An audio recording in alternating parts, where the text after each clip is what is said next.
Cada año en el mundo, levantan y mueven estructuras que pesan miles de toneladas, pero la mayoría de la gente ni siquiera imagina cómo es posible. Imagina, un estadio entero, más pesado que decenas de miles de autos, suspendido en el aire, sin grúas y sin magia.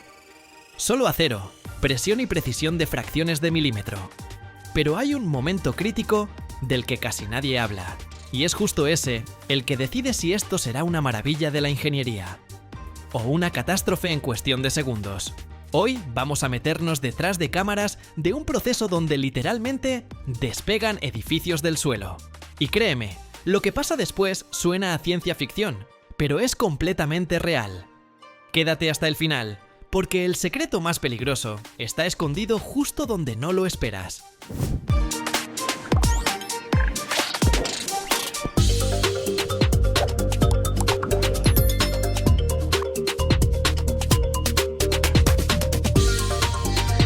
Todo comienza con una idea que para una persona común parecería una locura.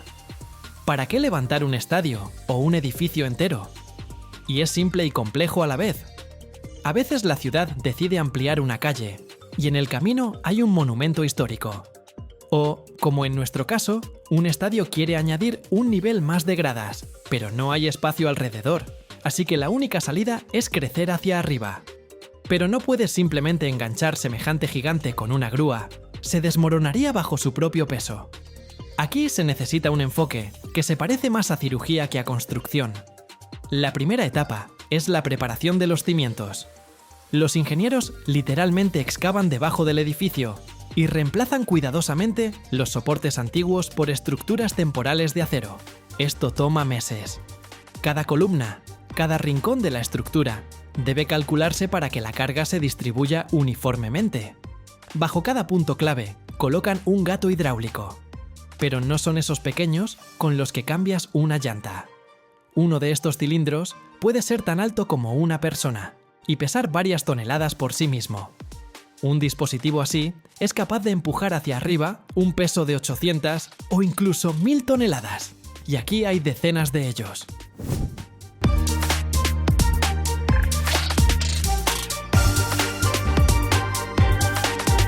Ahora empieza lo que los ingenieros llaman elevación sincronizada. Imagínate, tienes 40 puntos de apoyo. Si uno de ellos sube aunque sea 5 milímetros más que los otros, la estructura sufre tanta tensión interna que las paredes empiezan a agrietarse. Por eso todos los gatos hidráulicos están conectados en una sola red que controla un cerebro computarizado. Recibe datos de los sensores en tiempo real. Si en algún lugar hay una desviación de apenas 1/10 de milímetro, el sistema detiene instantáneamente el flujo de aceite a ese gato específico. Es un proceso increíblemente lento. Puedes estar al lado y ni siquiera notar que el edificio se mueve. En una hora puede subir apenas 10 centímetros. La presión en el sistema es una locura. El aceite hidráulico se bombea por tubos de acero a 700 bares de presión. Para que te hagas una idea, eso es 350 veces más que en las llantas de tu auto. Si uno de esos tubos se revienta de repente, el chorro de aceite puede cortar una viga de concreto. ¿Recuerdan la película Barco Fantasma y el truco del cable de acero bajo tensión? Por eso, la seguridad aquí está al nivel de los vuelos espaciales. Todas las conexiones se revisan 10 veces al día. Y durante la elevación, las personas se mantienen a distancia segura, observando los monitores.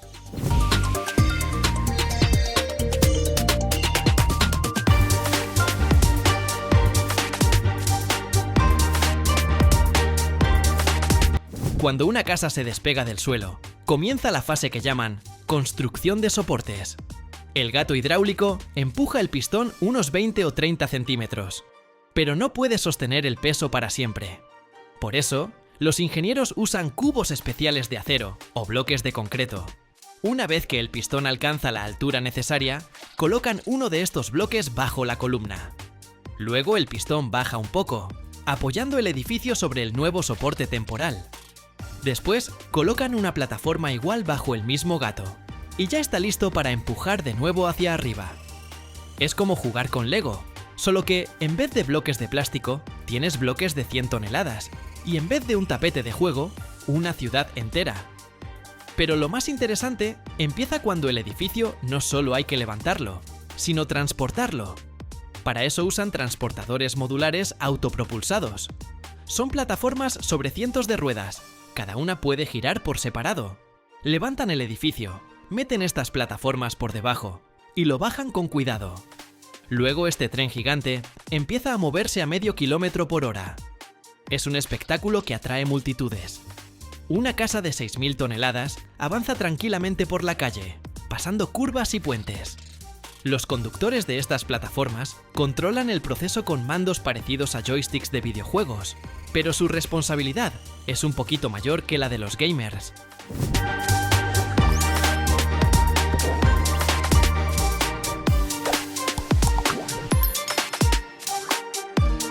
Muchos se preguntan, ¿y qué pasa si se va la luz o se rompe una bomba?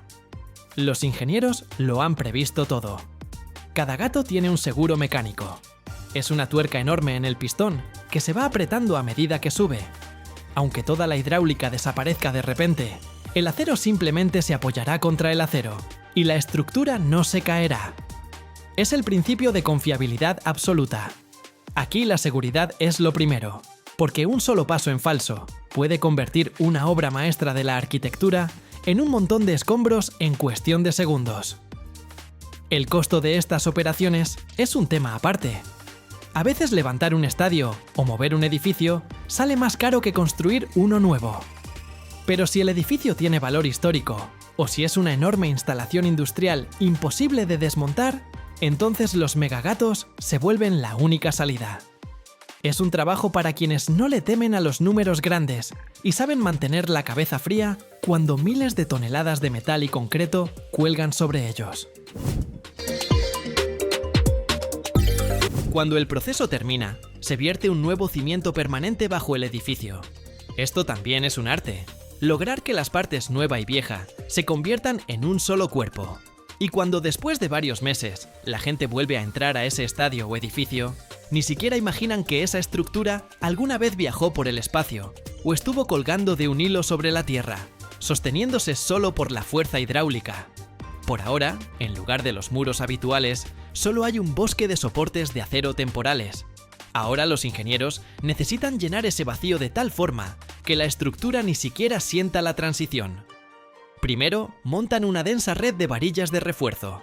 Es el esqueleto de hierro del futuro cimiento, donde cada barra tiene el grosor del brazo de un hombre adulto. Luego crean un encofrado alrededor, que debe resistir la presión brutal del concreto líquido.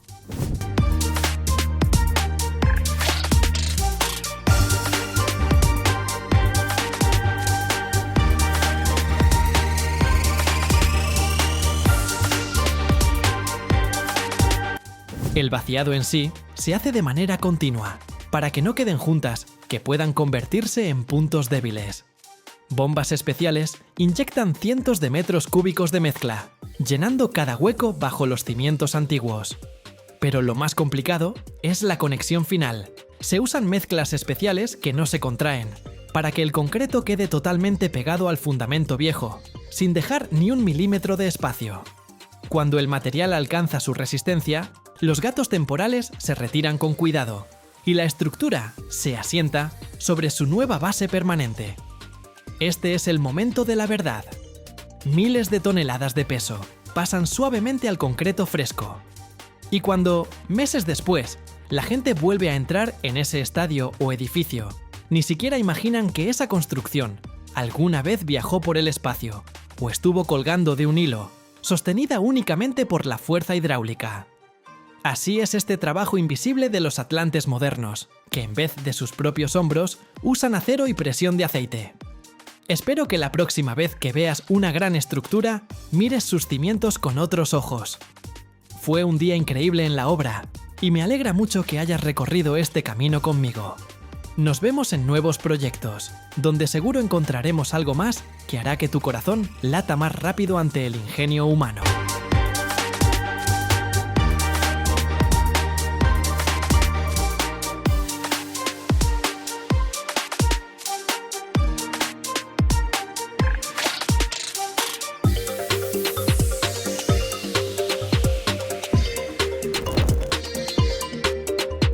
Cada año se fabrican miles de máquinas gigantes, capaces de transportar cientos de toneladas de carga, pero muy pocos se preguntan qué se esconde dentro de estos monstruos. Imaginen, piezas que pesan decenas de toneladas, temperaturas como las de un volcán y presión capaz de aplastar cualquier cosa. Pero hay algo de lo que casi nadie habla. Y es justamente eso lo que decide si esta máquina resistirá o se convertirá en una catástrofe. Hoy vamos a entrar donde nace la fuerza que mantiene en movimiento a estos gigantes de 600 toneladas. Y créanme, lo que verán a continuación cambiará para siempre su idea de lo que es la ingeniería. Quédense hasta el final, porque lo más sorprendente está escondido donde jamás lo esperarían.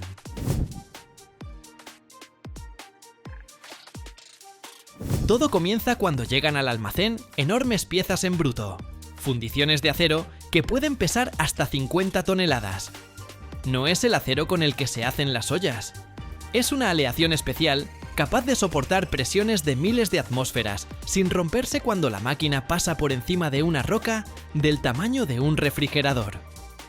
El primer paso es el mecanizado grueso. Enormes tornos de control numérico cortan el metal sobrante como si fuera mantequilla.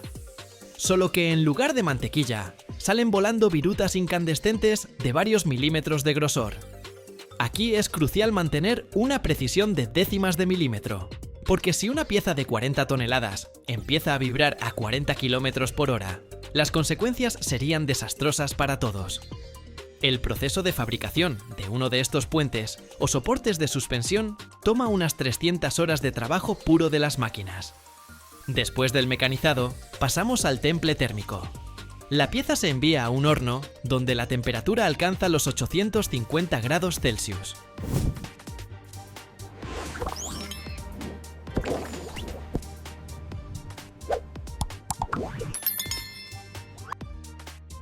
Se calienta hasta un rojo brillante y parece un artefacto de la fragua de antiguos gigantes. Luego se enfría bruscamente en un baño especial de aceite de 20.000 litros. Esto hace que el metal sea increíblemente resistente por fuera, pero lo mantiene lo suficientemente flexible por dentro para que no se desintegre bajo los golpes durante el trabajo. Después viene lo más interesante, el ensamblaje del sistema hidráulico. Estas máquinas no tienen resortes convencionales, porque ningún resorte en el mundo podría soportar semejante masa. En su lugar, usan cilindros de nitrógeno y aceite. En uno de estos amortiguadores se vierten unos 150 litros de aceite hidráulico especial y se inyecta nitrógeno a una presión de 200 bar. Esto permite que la máquina literalmente flote sobre el camino, aunque la palabra camino en una cantera es una gran exageración. Parece una jeringa gigante de 3 metros de largo y 60 centímetros de diámetro. Cuando algo así se activa sobre una irregularidad, absorbe energía suficiente como para lanzar un auto de pasajeros hasta un 5.º piso.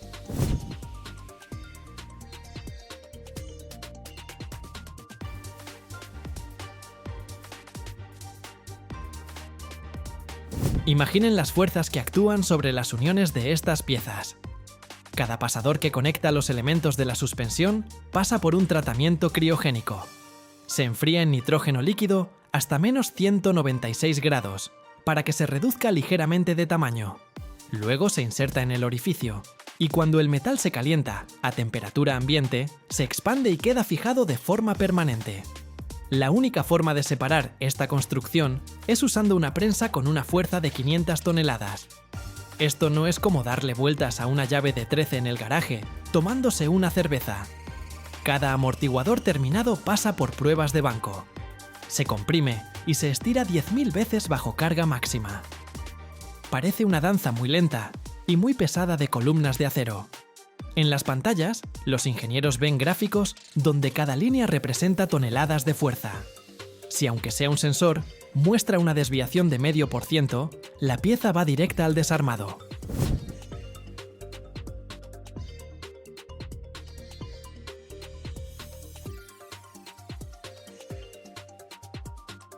La seguridad aquí es lo primero, porque cuando la masa total del camión volquete alcanza las 630 toneladas con la carga incluida, una falla en la suspensión puede provocar un verdadero terremoto a escala local. Ahora mismo estamos parados junto a un eje trasero ya terminado. Su ancho es de unos 9 metros, como 3 carriles normales de autopista. El peso de solo este componente, sin las ruedas, es de 60 toneladas. Para transportarlo hasta el lugar de ensamblaje del volquete, se necesita una plataforma especial y escolta policial. Y ahora súmenle las ruedas. Cada una pesa 5 toneladas y mide 4 metros de alto. Toda esta estructura tiene que funcionar sin parar, 20 horas al día, bajo condiciones de polvo, calor de hasta 40 grados o frío de menos 30. Uno de estos camiones, volquete de 400 toneladas, consume unos 170 litros de combustible por hora. Piénsenlo bien, cada minuto desaparecen 3 litros de diésel en sus cilindros. En un parpadeo se fue 1 litro. Y ahora hablemos del calzado.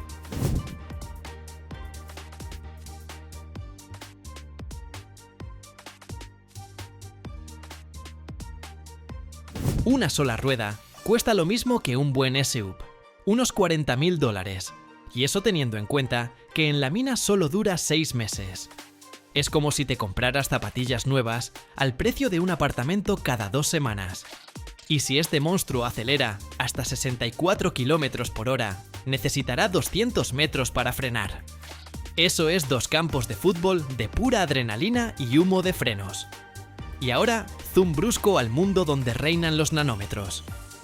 ¿Recuerdan esas obleas con procesadores?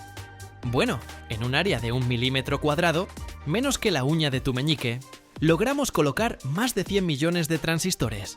Es como si tomáramos a toda la población de China y la obligáramos a vivir en una estampilla postal. Y las señales eléctricas allí viajan al 30% de la velocidad de la luz.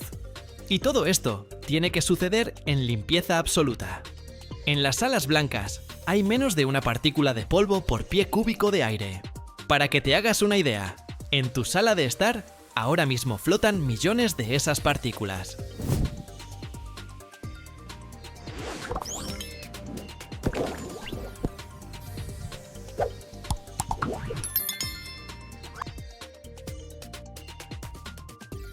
Resulta que una fábrica de procesadores es el lugar más limpio del planeta, incluso más limpio que el espacio abierto. Cuando veo estas piezas, me doy cuenta de lo lejos que ha llegado nuestra ingeniería. Hemos aprendido a dominar fuerzas que antes solo podíamos leer en libros. Es una enorme responsabilidad y el trabajo increíble de miles de personas. Solo piensen en esto. Cada 20 minutos, este monstruo se acerca a la excavadora, recibe 70 metros cúbicos de material en su caja y lo transporta cuesta arriba por las empinadas laderas de la cantera. Y todo esto se sostiene sobre estos soportes metálicos que vimos hoy. Espero que les haya resultado tan fascinante ver este infierno de acero como a mí. No son solo piezas de metal, es la combinación perfecta de potencia y precisión. Fue genial ver cómo algo tan masivo se crea con tanta meticulosidad. Más adelante nos esperan objetos aún más impresionantes, así que no cambien de canal. Todavía quedan muchas máquinas increíbles y secretos industriales por descubrir. Nos vemos en el próximo sitio, donde sin duda encontraremos algo que los dejará con la boca abierta.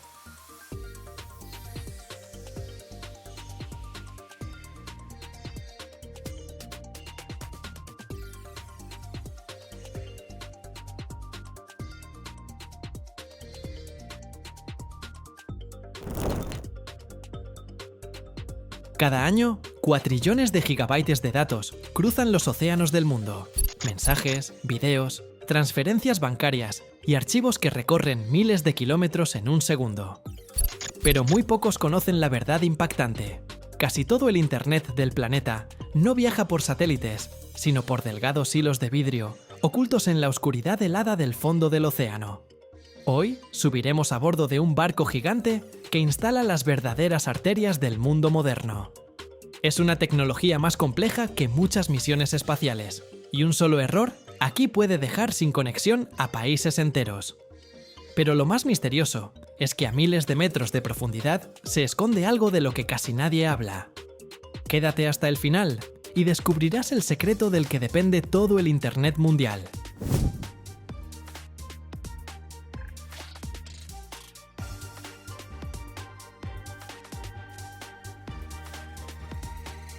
Ahora mismo estamos en un barco cablero y bajo mis pies, en una enorme bodega, hay miles de kilómetros de cable. Miren este cable de cerca. En aguas poco profundas, tiene un grosor aproximado de su brazo, porque allí lo amenazan las anclas de los barcos y los tiburones hambrientos, pero en las grandes profundidades se vuelve tan delgado como una manguera de jardín.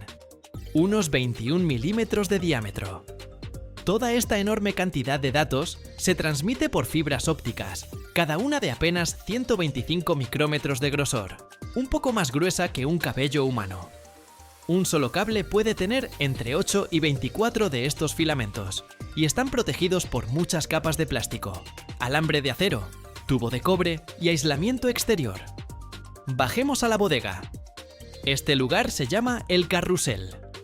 Aquí hay un cilindro enorme de 15 metros de diámetro, donde el cable se enrolla en espirales. El proceso de cargar el cable en el barco es un verdadero ejercicio de paciencia.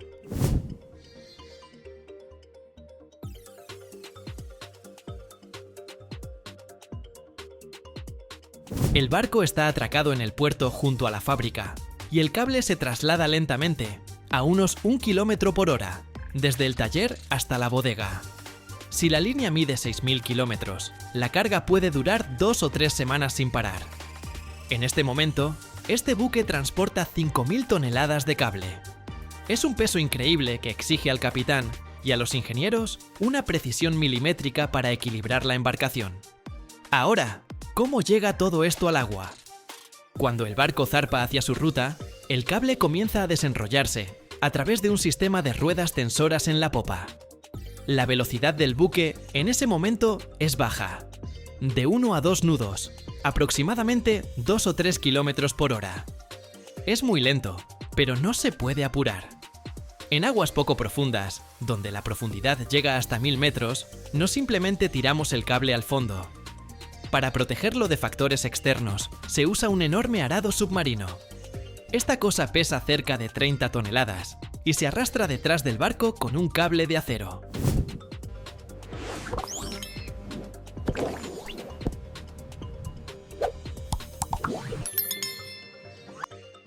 El arado corta una zanja en el fondo marino de aproximadamente 1 metro de profundidad, deposita el cable allí y lo cubre inmediatamente con sedimento. Es un proceso agotador que requiere supervisión constante por parte de los operadores de vehículos operados remotamente. Hablando de equipos, miren este robot submarino que está ahora en cubierta. Cuesta varios millones de euros y está equipado con manipuladores, cámaras y motores potentes. Su tarea es sumergirse hasta 3.000 metros de profundidad, verificar el estado del cable o ayudar en su reparación. Cuando llegamos a las profundidades reales, 5.000, 6.000 o incluso 8.000 metros, ya no se necesita el arado. Allí, en la oscuridad total y bajo una presión de 800 atmósferas, el cable simplemente descansa en el fondo. A esas profundidades está seguro, porque no hay barcos ni redes de pesca, solo calma y agua helada con una temperatura cercana a los 2 grados Celsius. Pero hay un problema técnico.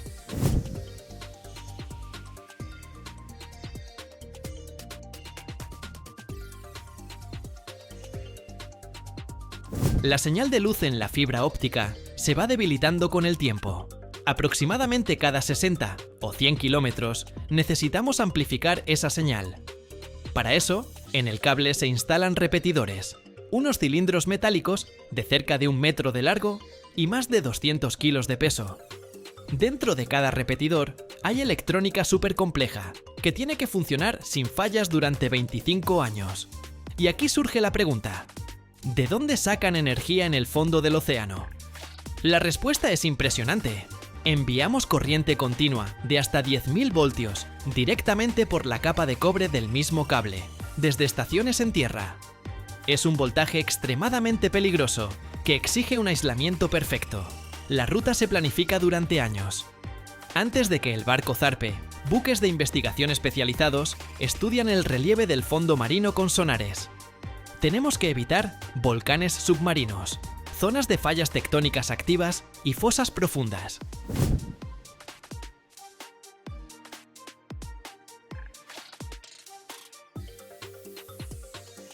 Incluso, un pequeño deslizamiento de tierra en el fondo puede romper el cable como si fuera un hilo delgado. Cuando esto ocurre, comienza una operación de rescate de Internet. Un barco especializado navega hasta la zona del accidente. Con ganchos sube ambos extremos del cable desde varios kilómetros de profundidad hasta la superficie. Y en un laboratorio estéril a bordo, los ingenieros fusionan las fibras ópticas. Es un trabajo de alta precisión en medio de un océano tormentoso. El costo de uno de estos proyectos puede alcanzar los 500 millones de euros. Son inversiones enormes, que normalmente hacen consorcios de grandes empresas tecnológicas y gigantes de las telecomunicaciones. Cada uno de estos cables tiene una capacidad de cientos de terabits por segundo. Esto permite que millones de personas vean streaming de video en alta calidad al mismo tiempo, realicen operaciones financieras y se comuniquen. A menudo pensamos en Internet como algo etéreo, sin peso, pero en realidad son cientos de miles de toneladas de vidrio, acero y polietileno que yacen en la oscuridad de las profundidades del océano.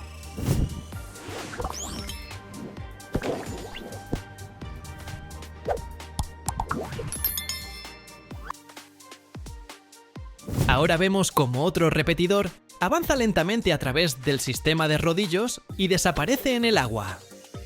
Parece algo bastante rutinario, pero detrás de este momento hay décadas de desarrollo científico y el trabajo de miles de personas.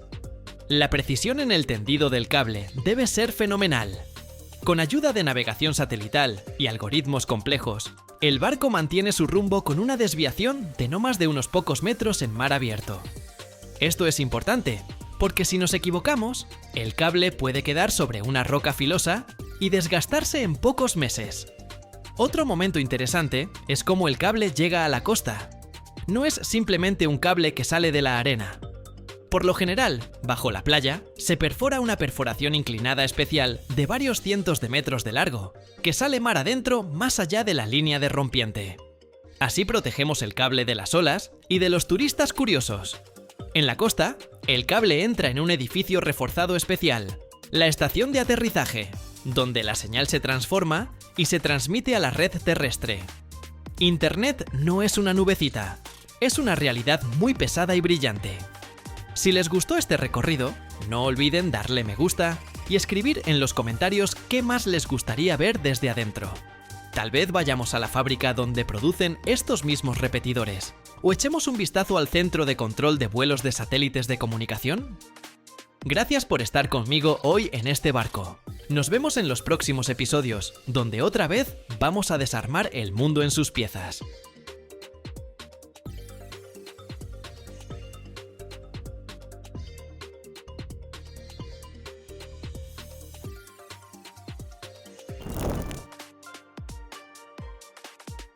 ¿Un material suave hecho de piedra? Sí.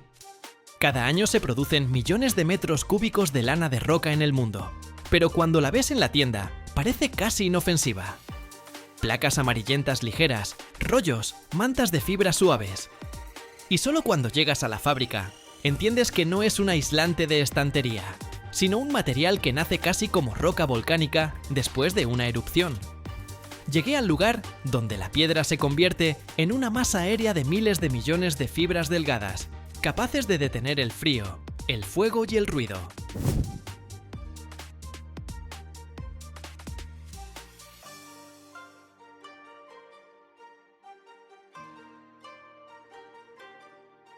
En una producción así, todo comienza no con un material suave, sino con piedra dura, pesada y tosca.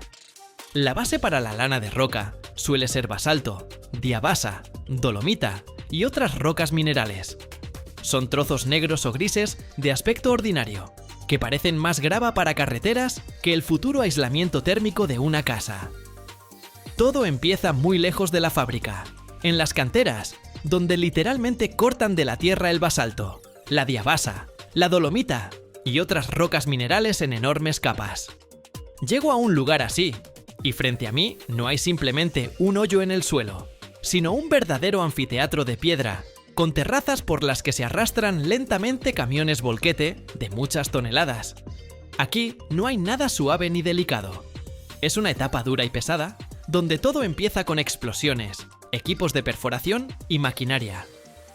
Primero, los geólogos identifican las zonas con la composición de roca adecuada, porque para la lana de roca no solo importa la dureza de la piedra, sino también su balance mineral.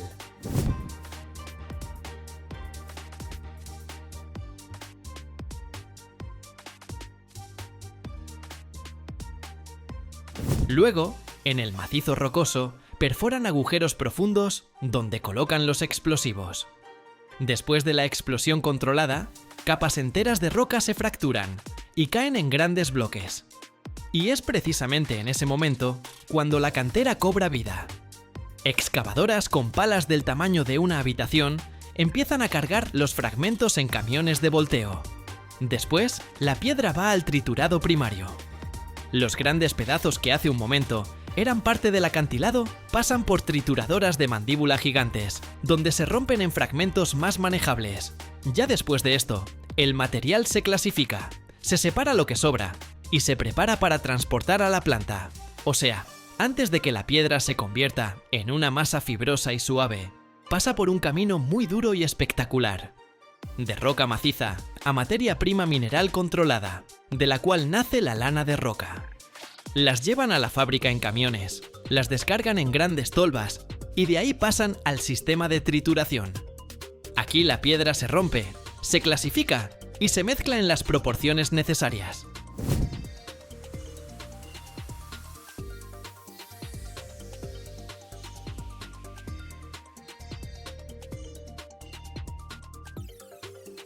En esta etapa, la producción todavía parece casi una cantera, pero luego todo se vuelve mucho más interesante. Después de preparar la materia prima, la envían al horno de fusión. Y aquí comienza lo que realmente me encanta de estas fábricas. La temperatura dentro del horno sube a aproximadamente 1500 grados Celsius. La roca, que hace poco era dura y fría, empieza a perder forma, a hundirse, y luego se convierte en una masa espesa e incandescente. Es como si alguien le hubiera enseñado a una montaña a fluir. El torrente de masa mineral líquida brilla con un color naranja intenso y parece lava, solo que no en el cráter de un volcán, sino en el corazón industrial de la fábrica. Y aquí llega mi momento favorito de todo el proceso, la formación de las fibras. Porque la lana de roca no se corta de un bloque, no se prensa de polvo ni se infla como espuma. Literalmente la extraen de la roca fundida. Dirigen la masa líquida hacia centrífugas o discos que giran a alta velocidad, rotando como locos.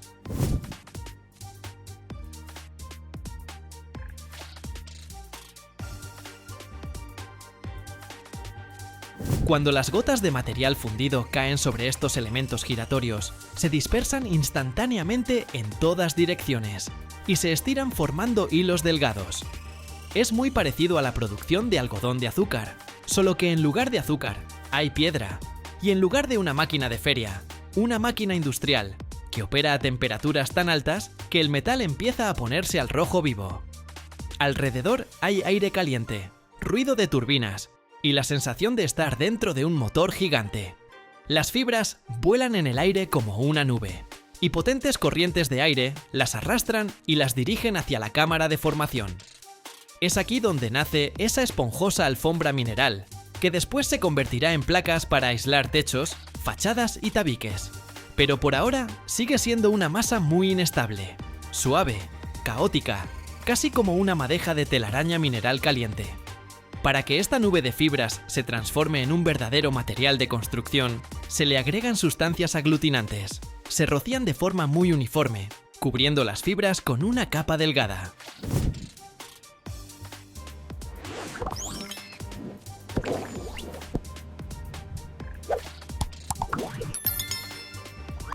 Luego, todo esto se deposita sobre una cinta transportadora en forma de una gruesa manta de fibras. Y aquí ya puedo ver literalmente cómo el futuro aislante toma forma. Al principio es esponjoso y voluminoso, como una nube mineral, pero después pasa por un sistema de rodillos y marcos calibradores que le dan el grosor exacto.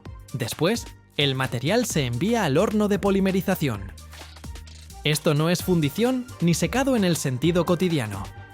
Aquí se fija la estructura interna. Con la temperatura, Los componentes aglutinantes se endurecen y la manta de fibras adquiere una forma estable. Si hasta ese momento la lana de roca parecía una masa esponjosa, después del horno ya se comporta como un producto industrial terminado. Puede cortarse, prensarse, transportarse e instalarse en obras. Una satisfacción aparte es ver cómo el material pasa de una masa sin forma a una geometría muy precisa. Después del tratamiento térmico, las placas enormes avanzan por la línea de corte.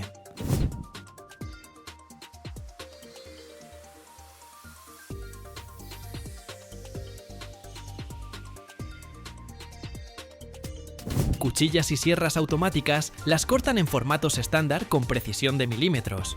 Aquí comienza una estética completamente diferente. Ya no es fuego y metal fundido, sino ingeniería pura. Las placas se alinean, se empacan, se comprimen para el transporte, se envuelven en film plástico y se envían. Y todo esto sucede a tal velocidad que apenas te da tiempo de pasar la vista de una etapa a otra. Lo que más me fascina de la lana de roca es que parece algo ligero y suave, pero por su origen es literalmente roca de montaña fundida. Y ahí hay una paradoja industrial. Uno de los materiales de construcción más suaves al tacto nace en uno de los ambientes más duros que puede existir en una fábrica.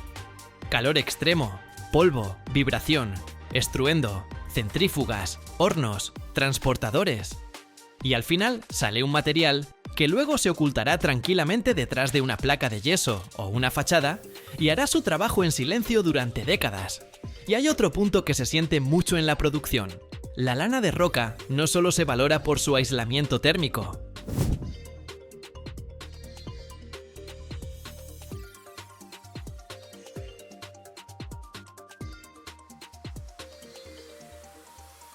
También absorbe muy bien el sonido. Y es súper importante para la seguridad contra incendios, porque a diferencia de muchos aislantes de polímeros, está hecha de minerales que ya pasaron por un calor extremo en la fábrica. Eso significa que en una casa real o un edificio industrial no solo funciona contra el frío, sino también como barrera contra el fuego. Cuesta creer que hace unos minutos esto era una masa de piedra líquida, como lava. Y justamente ahí está lo mejor de estos recorridos.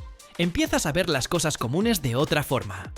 Porque después de visitar una fábrica así, la lana de roca ya no parece algo para remodelar. Parece un producto de ingeniería muy serio, que pasó por fuego, centrífugas y decenas de máquinas, para después quedarse callado en la pared y salvarte el calor en invierno.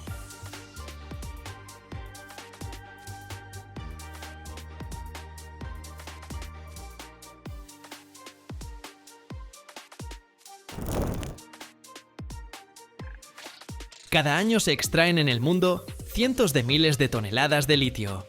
Y ya no es solo un metal, sino la base de toda la energía del futuro. Parecería que debería verse como algo complejo y tecnológico, pero todo comienza con agua salada y sucia en medio del desierto. Bajo el sol abrasador, se evapora durante meses en piscinas gigantes, hasta que queda ese mismo oro blanco. Y lo más interesante viene después. Cuando esta materia prima recorre el camino desde la salmuera hasta el corazón de la batería. Y al final hay un detalle que cambia la percepción de toda esta historia.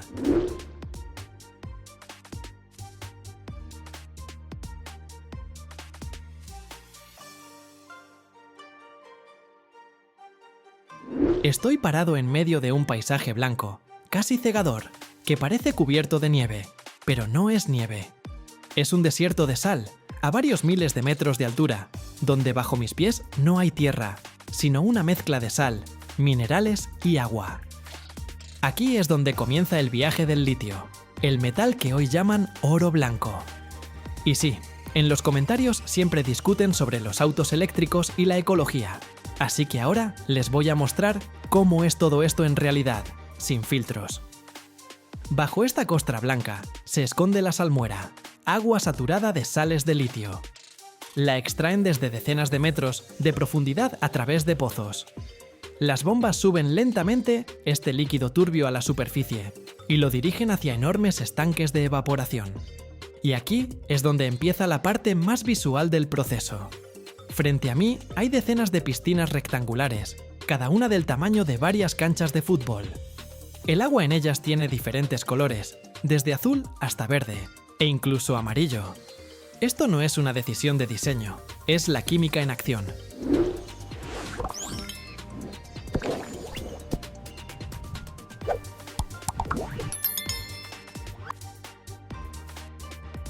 La salmuera se bombea de un estanque a otro, y en cada etapa cambia su composición. El sol hace la mayor parte del trabajo. La temperatura del aire aquí supera fácilmente los 30 grados Celsius, y casi no llueve.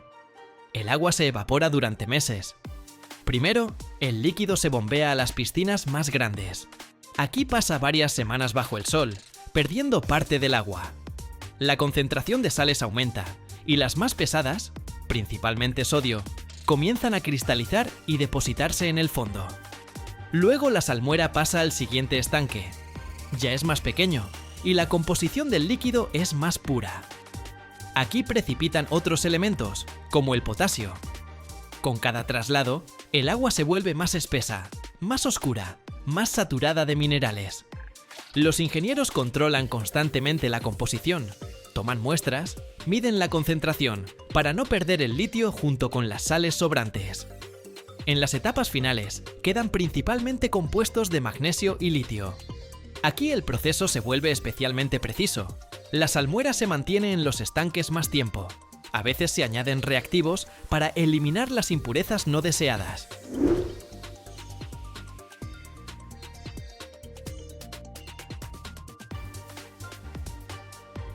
Como resultado, de cada estanque sale una solución cada vez más concentrada, que finalmente contiene suficiente litio para su procesamiento posterior. Cada semana, la concentración de litio aumenta. Primero precipitan otras sales, sodio, potasio, magnesio. Se depositan en el fondo formando capas sólidas. El líquido se bombea gradualmente hacia adelante, dejando atrás lo que sobra. En los estanques finales queda un concentrado que ya contiene suficiente litio para la siguiente etapa. Luego, este líquido llega a la planta de procesamiento.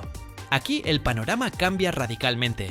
En lugar del espacio abierto, aparecen tuberías, reactores y tanques. La salmuera se purifica de las impurezas residuales y comienza a transformarse en carbonato de litio, un polvo blanco que es la materia prima principal para las baterías. Cuando la salmuera llega a la planta, ya no es agua turbia, sino un cóctel químico concentrado en el que el litio tiene el papel protagonista, pero todavía convive con magnesio, calcio y restos de sales. La primera etapa, la purificación.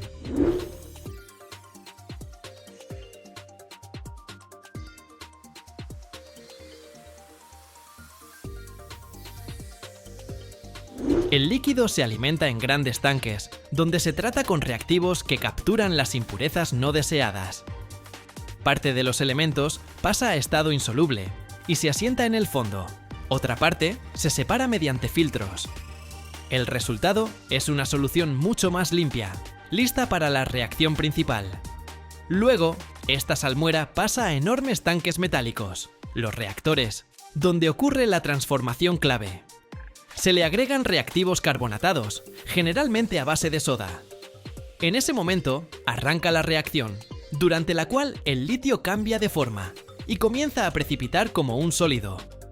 Si lo observas de cerca, el líquido se va enturbiando gradualmente y aparecen pequeñas partículas blancas. Ese es el futuro carbonato de litio. Este proceso se controla con mucha precisión. Temperatura, velocidad de agitación, concentración de reactivos, todo importa. Si los parámetros se desvían, parte del litio queda en la solución o se mezcla con impurezas. Por eso los operadores toman muestras constantemente y ajustan el proceso en tiempo real.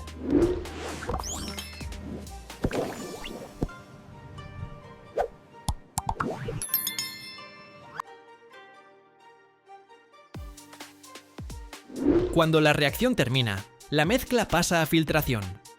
Grandes filtros industriales separan el sedimento sólido del líquido. Lo que queda en el filtro parece un polvo blanco húmedo. Pero todavía no está listo. Contiene restos de reactivos y sales. La siguiente etapa es el lavado.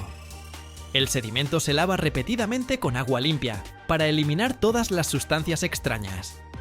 Es como lavar arena, solo que con un control de calidad mucho más estricto. Después, el material va a instalaciones de secado, donde se elimina la humedad restante a temperatura elevada. Al final, obtenemos un polvo blanco seco y suelto, carbonato de litio. Luce bastante modesto, casi como harina, pero es el punto de partida para fabricar las baterías modernas. Cada partícula recorrió un largo camino desde el agua salada hasta una reacción química controlada, para convertirse finalmente en la fuente de energía de las tecnologías que usamos todos los días.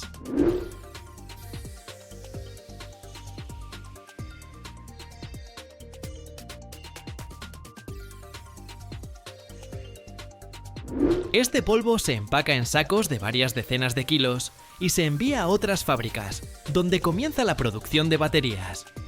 Allí, el litio se mezcla con otros elementos, se forman los cátodos, los ánodos, se ensamblan las celdas. Pero toda esta historia de alta tecnología comienza aquí, en el silencio de las planicies de sal y bajo un sol abrasador.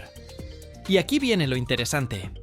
Para obtener una tonelada de carbonato de litio, hay que evaporar cientos de miles de litros de agua. Eso significa meses de trabajo, extensiones enormes y un equilibrio muy delicado con la naturaleza. Por eso hay debates tan acalorados alrededor de la extracción de litio. Es necesario para la transición al transporte eléctrico, pero obtenerlo también tiene su precio. Cuando miras estas piscinas desde arriba, parecen la paleta gigante de un pintor. Pero detrás de esa belleza hay un proceso largo y lento. Aquí no hay resultados rápidos, solo tiempo, sol y paciencia. Y yo espero pacientemente tus suscripciones a mi canal. Y en algún momento empiezas a entender. Cada batería en un teléfono o en un auto eléctrico no es solo tecnología.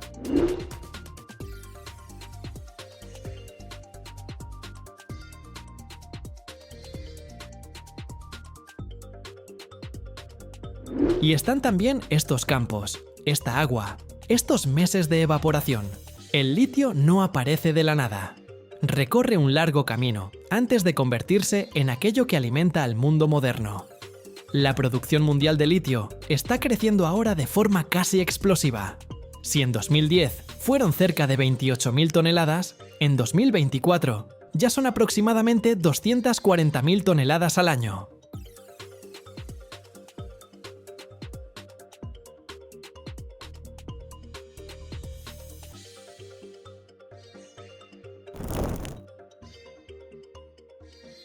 Hola amigos, aquí estoy, frente a este enorme Champ. Ya saben, ese misil que no explota, sino que simplemente apaga todo a su paso. Hoy vamos a meternos adentro, lo vamos a desarmar pieza por pieza, para ver qué esconde. Y les voy a contar todo tal como es, desde mi propia experiencia en la fábrica. Ya he recorrido un montón de lugares como este, y este misil es algo increíble. Vamos a comenzar el recorrido.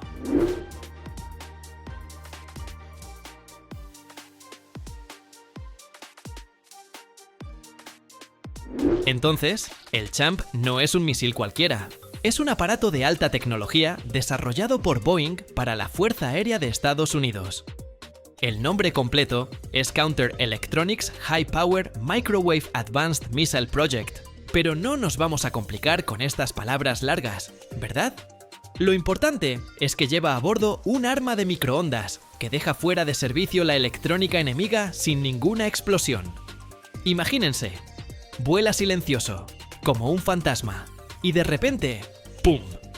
Computadoras, radares, sistemas de control quedan inutilizados a decenas de kilómetros de distancia. Yo vi cómo demostraron su potencia en un stand.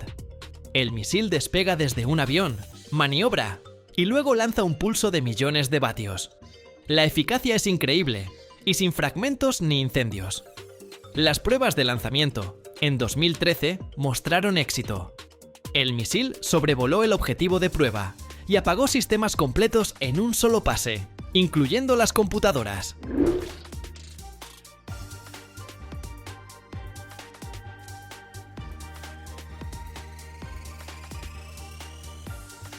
Las cifras exactas de producción son clasificadas, pero el programa lleva en marcha desde 2009, bajo la supervisión del Air Force Research Laboratory. Y ahora, lo que hay adentro. Me colé en la planta de producción, donde ensamblan estas maravillas tecnológicas, y esto es lo que vi. El corazón del misil es un generador de microondas de alta potencia, algo así como un oscilador de relajación, o un magnetrón, que crea pulsos de ondas electromagnéticas.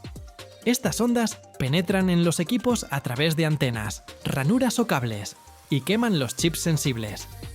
El generador opera a frecuencias de gigahercios, generando pulsos de nanosegundos de duración, pero con energía capaz de freír la electrónica en miles de metros cuadrados. Toqué el panel. El metal estaba frío, pero adentro hierve tal potencia que sin un blindaje especial no sobrevivirías. El cuerpo del misil es de un compuesto de carbono, con un peso cercano a las 2 toneladas, 7 metros de largo y menos de 1 metro de diámetro.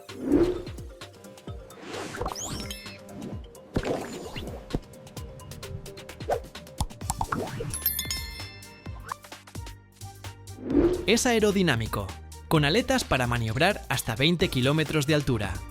Por dentro tiene compartimentos de combustible. Un acelerador de combustible sólido lo lanza primero a gran altura y luego se activa el motor de crucero con combustible débil para un vuelo preciso. Eché un vistazo al compartimento del motor. Válvulas, turbinas, todo pulido hasta brillar, como si fuera joyería. El combustible es una mezcla de alta energía, diseñada para un alcance de 2000 kilómetros. El sistema de guiado es otro tema aparte. Aquí hay un giroscopio láser, navegación inercial y módulos GPS protegidos contra interferencias. El misil elige sus propios objetivos, radares, puestos de mando o drones. En esto los ingenieros lo probaron en un banco de pruebas. Giró 30 grados por segundo, como un auto deportivo. Y la electrónica interna usa chips de última generación, resistentes a sus propios pulsos. Escuché cómo bromeaban. Esta cosa apaga las computadoras enemigas, pero mantiene tu smartphone encendido.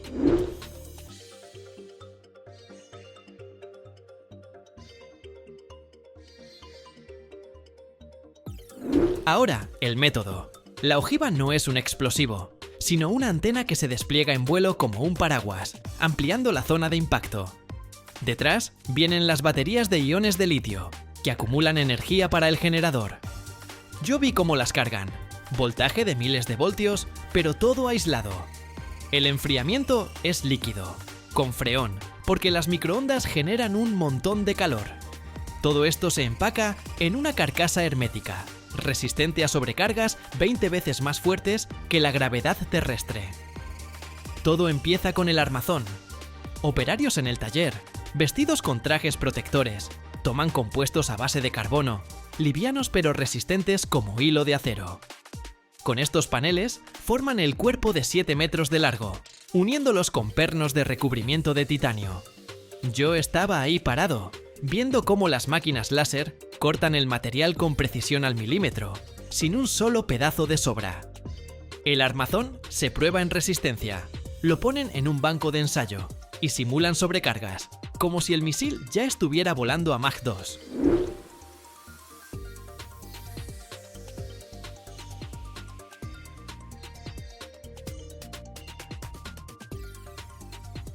Si hay una microfisura, todo el armazón se descarta. Esto toma un día completo, porque el secado del compuesto ocurre a 100 grados Celsius en autoclaves del tamaño de una habitación. Luego viene lo más interesante. Insertan la electrónica a mano. Las máquinas aquí no sirven, porque la delicadeza es crítica. Los chips del tamaño de una uña no resisten un agarre brusco. Los ingenieros con guantes antiestáticos montan las placas. Primero el sistema de control con giroscopios, después el generador de microondas. Cada cable está recubierto con blindaje, para que los impulsos no interfieran entre sí. Vi a un técnico soldando contactos bajo microscopio. Las manos le temblaban, pero la experiencia le permitía mantenerse firme. La electrónica incluye miles de componentes, condensadores para acumular energía, transistores para generar ondas en gigahercios. El montaje tarda una semana, con pausas para verificación. Multímetros escanean línea por línea para evitar cortocircuitos.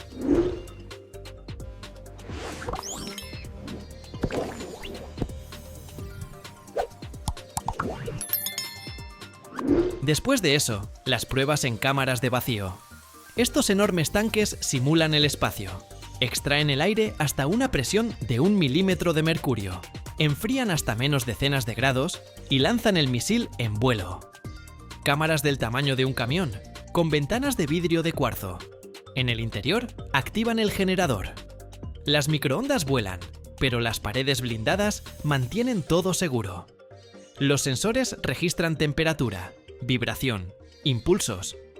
Si el generador produce menos de 1 millón de vatios, va a reproceso. Escuché el zumbido, grave, como el de una abeja gigante. Las pruebas se repiten 3 veces, con pausas para enfriamiento con líquido. En la fábrica hablé con los trabajadores. Están orgullosos. El ensamblaje va por etapas. Primero el armazón, luego insertan la electrónica a mano, porque las máquinas no pueden con la delicadeza. Prueban en cámaras de vacío, simulando el vuelo. Un solo error, y todo el lote va a reproceso. El costo de un misil, millones de dólares, pero el efecto vale la pena. Imaginen un combate donde la tecnología enemiga simplemente se apaga, como una vela al viento.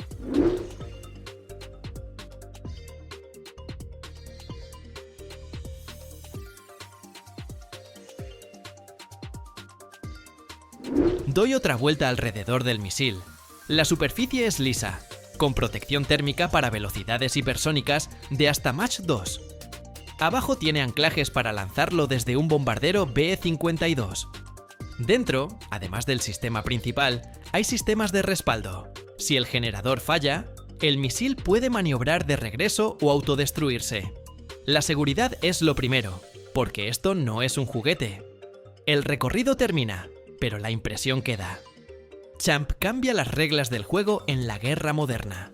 Sin sangre, pero con control total. Si te gusta la tecnología como a mí, esto es algo que tienes que ver. Suscríbete, dale like y deja tu comentario.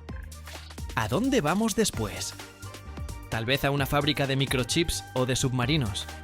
Nos vemos en los próximos lugares.